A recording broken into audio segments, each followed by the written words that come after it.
Dios los bendiga, hermanos, bienvenidos a Leamos la Biblia en un año. Continuamos nuestro estudio de la palabra del Señor en la Biblia cronológica y nos corresponde hoy estudiar o leer las páginas de la 79 a la 82 que tienen los capítulos 37 y 38 del libro de Génesis. Así que leamos, empezamos con una nota del editor, dice así: los primeros años de José. Después del relato básicamente genealógico de la familia de Esaú, el registro de Génesis se centra con mayor detalle en Jacob y sus descendientes, puesto que es mediante los descendientes de Jacob, ahora llamado Israel, que vendrán las bendiciones prometidas. Toma un papel de liderazgo el hijo de Israel, José. El cariño especial de Israel por José y tal vez la propia actitud de José conducen a la envidia y al odio por parte de sus hermanos. La conducta de ellos hacia José y hacia el propio padre es poco digna de la importante posición que más tarde ocuparán como cabezas de las tribus que juntas forman la nación del pueblo de Dios. Bien, veamos lo que nos dice Génesis capítulo 37. Habitó Jacob en tierra donde había morado su padre, en la tierra de Canaán. Esta es la historia de la familia de Jacob. José, siendo de la edad de 17 años, apacentaba las ovejas con sus hermanos, y el joven estaba con los hijos de Bila y con los hijos de Silpa, mujeres de su padre, e informaba a José a su padre la mala fama de ellos. Y amaba Israel a José más que a todos sus hijos, porque lo había tenido en su vejez. Y le hizo una túnica de diversos colores, y viendo sus hermanos que su padre lo amaba más que a todos sus hermanos, le aborrecían y no podían hablarle pacíficamente. Y soñó José un sueño, y lo contó a sus hermanos, y ellos llegaron a aborrecerle más todavía. Y él les dijo: oíd ahora este sueño que he soñado. He aquí que atábamos manojos en medio del campo, y he aquí que mi manojo se levantaba y estaba derecho, y que vuestros manojos estaban alrededor y se inclinaban al mío. Le respondieron sus hermanos: ¿reinarás tú sobre nosotros o señorearás sobre nosotros? Y le aborrecieron aún más a causa de sus sueños y por sus palabras. Soñó aún otro sueño y lo contó a sus hermanos, diciendo: he aquí he soñado otro sueño, y he aquí que el sol y la luna y 11 estrellas se inclinaban a mí. Y lo contó a su padre y a sus hermanos, y su padre le reprendió y le dijo: ¿qué sueño es este que soñaste? ¿Acaso vendremos yo y tu madre y tus hermanos a postrarnos en tierra ante ti? Y sus hermanos le tenían envidia, mas su padre meditaba en esto. Después fueron sus hermanos a apacentar las ovejas de su padre en Siquem, y dijo Israel a José: tus hermanos apacientan las ovejas en Siquem, ven y te enviaré a ellos. Y él respondió: heme aquí. E Israel le dijo: de ahora mira cómo están tus hermanos y cómo están las ovejas, y tráeme la respuesta. Y lo envió del valle de Hebrón, y llegó a Siquem, y lo halló un hombre, andando él errante por el campo, y le preguntó a aquel hombre diciendo: ¿qué buscáis? José respondió: busco a mis hermanos, te ruego que me muestres dónde están apacentando. Aquel hombre respondió: ya se han ido de aquí, yo les oí decir: vamos a Dotán. Entonces José fue tras de sus hermanos y los halló en Dotán. Cuando ellos lo vieron de lejos, antes que llegara cerca de ellos, conspiraron contra él para matarle. Y dijeron el uno al otro: he aquí viene el soñador. Ahora pues venid y matémosle y echémosle en una cisterna, y diremos: alguna mala bestia lo devoró, y veremos qué será de sus sueños. Cuando Rubén oyó esto, lo libró de sus manos y dijo: no lo matemos. Y les dijo Rubén: no derraméis sangre echando en esta cisterna que está en el desierto, y no pongáis manos sobre él, por librarlo así de sus manos, para hacerlo volver a su padre. Sucedió pues que cuando llegó José a sus hermanos, ellos quitaron de José su túnica, la túnica de colores que tenía sobre sí, y le tomaron y le echaron en la cisterna, pero la cisterna estaba vacía, no había en ella agua.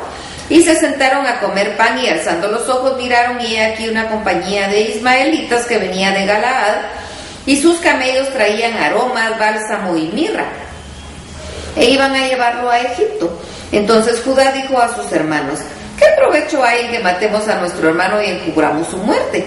Venid y vendámosle a los ismaelitas, y no sea nuestra mano sobre él, porque él es nuestro hermano, nuestra propia carne. Y sus hermanos convinieron con él, y cuando pasaban los madianitas mercaderes, sacaron ellos a José de la cisterna, y le trajeron arriba y le vendieron a los ismaelitas por 20 piezas de plata y llevaron a José a Egipto.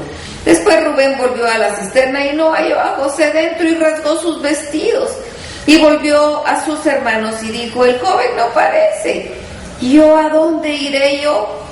Entonces tomaron ellos la túnica de José y degollaron un cabrito de las cabras y tiñeron la túnica con sangre y enviaron la túnica de colores y la trajeron a su padre y dijeron: esto hemos hallado, reconoce ahora si es la túnica de tu hijo o no.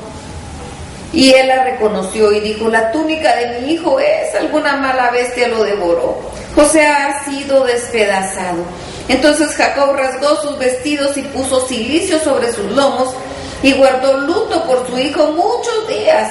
Y se levantaron todos sus hijos y todas sus hijas para consolarlo, mas él no quiso recibir consuelo y dijo: descenderé enlutado a mi hijo hasta el Seol.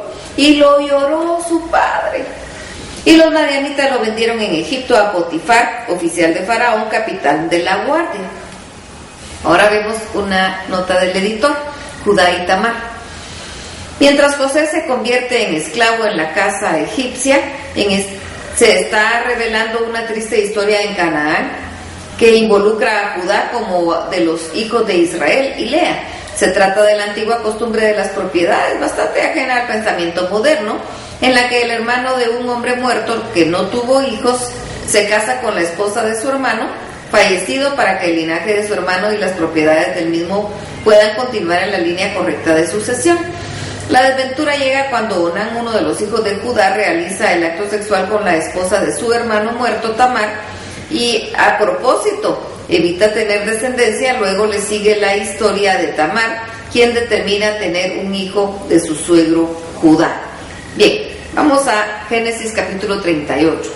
Aconteció en aquel tiempo que Judá se apartó de sus hermanos y se fue a un varón adulamita que se llamaba Hira. Y vio ahí Judá la hija de un hombre cananeo, la cual se llamaba Súa. Y la tomó y se llegó a ella, y ella concibió y dio a luz un hijo y llamó su nombre Concibió otra vez y dio a luz un hijo y llamó su nombre Onán. Y volvió a concebir y dio a luz otro hijo y llamó su nombre Sela, y estaba en Kesib cuando lo dio a luz. Después Judá tomó otra mujer para su primogénito la cual se llamaba Tamar, y el primogénito de Judá fue malo ante los ojos de Jehová, y le quitó Jehová la vida. Entonces Judá dijo a Onán: llégate a la mujer de tu hermano y despósate con ella, y levanta descendencia a tu hermano. Y sabiendo Onán que la descendencia que no había de ser suya, sucedía que cuando se llegaba a la mujer de su hermano, vertía en tierra para no dar descendencia a su hermano.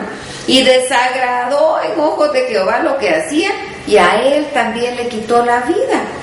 Y Judá dijo a Tamar su nuera: quédate viuda en casa de tu padre hasta que crezca Sela mi hijo, porque dijo: no sea que muera él también como sus hermanos. Y se fue Tamar y estuvo en casa de su padre. Pasaron muchos días y murió la hija de Súa, mujer de Judá. Después Judá se consoló y subía a los trasquiladores de sus ovejas a Timnat, él y su amigo Hira el adulamita. Y fue dado aviso a Tamar diciendo: he aquí tu suegro sube a Timnat a trasquilar sus ovejas. Entonces se quitó ella los vestidos de su viudez y se cubrió con un velo y se arrebozó y se puso a la entrada de Enaim junto al camino de Timnat, porque veía que había crecido Sela y ella no era dada a él por mujer. Y la vio Judá y la tuvo por ramera, porque ella había cubierto su rostro. Y se apartó del camino hacia ella y le dijo: déjame ahora llegarme a ti, pues no sabía que era su nuera. Y ella dijo: ¿qué me darás por llegarte a mí? Él respondió: yo enviaré del ganado un cabrito de las cabras. Y ella dijo: dame una prenda hasta que lo envíes. Entonces Judá dijo: ¿qué prenda te daré? Ella respondió: tu sello, tu cordón y tu báculo que tienes en tu mano. Y él se los dio y se llegó a ella, y ella concibió de él. Luego se levantó y se fue, y se quitó el velo de sobre sí y se vistió las ropas de su viudez. Y Judá envió el cabrito de las cabras por medio de un amigo suyo, el adulamita, para que éste recibiese la prenda de la mujer, pero no la halló. Y preguntó a los hombres de aquel lugar diciendo: ¿dónde está la ramera de Enaim junto al camino? Y ellos dijeron: no ha estado aquí ninguna ramera. Entonces él se volvió a Judá y dijo: no la he hallado. Y también los hombres del lugar dijeron: aquí no ha estado ramera. Y Judá dijo: tómeselo para sí, para que no seamos menospreciados. He aquí yo he enviado este cabrito y tú no la hallaste. Sucedió que al cabo de unos 3 meses fue dado aviso a Judá diciendo: Tamar tu nuera ha fornicado y ciertamente está encinta a causa de las fornicaciones. Y Judá dijo: sacadla y sea quemada.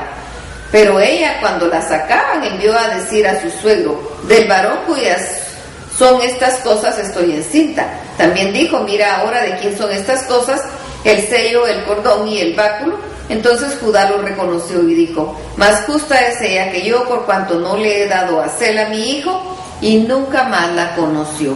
Y aconteció que al tiempo de dar a luz, he aquí había gemelos en su seno. Sucedió cuando daba a luz que sacó la mano el uno, y la partera tomó y ató a su mano un hilo de grana, diciendo: este salió primero. Pero volviendo él a meter la mano, he aquí salió su hermano, y ella dijo: ¿qué brecha te has abierto? Y llamó su nombre Fares. Después salió su hermano, el que tenía en su mano el hilo de grana, y llamó su nombre Sara. Ahora una nota del editor. El aspecto más importante de esta historia, al parecer insignificante, cobrará vida solo después de haber transcurrido muchos siglos. En este momento resultará evidente que un descendiente de Judá, a través de Pérez, se convierta en el mensajero de Dios para toda la humanidad, el Mesías. Hasta aquí la lectura. Que el Señor nos bendiga.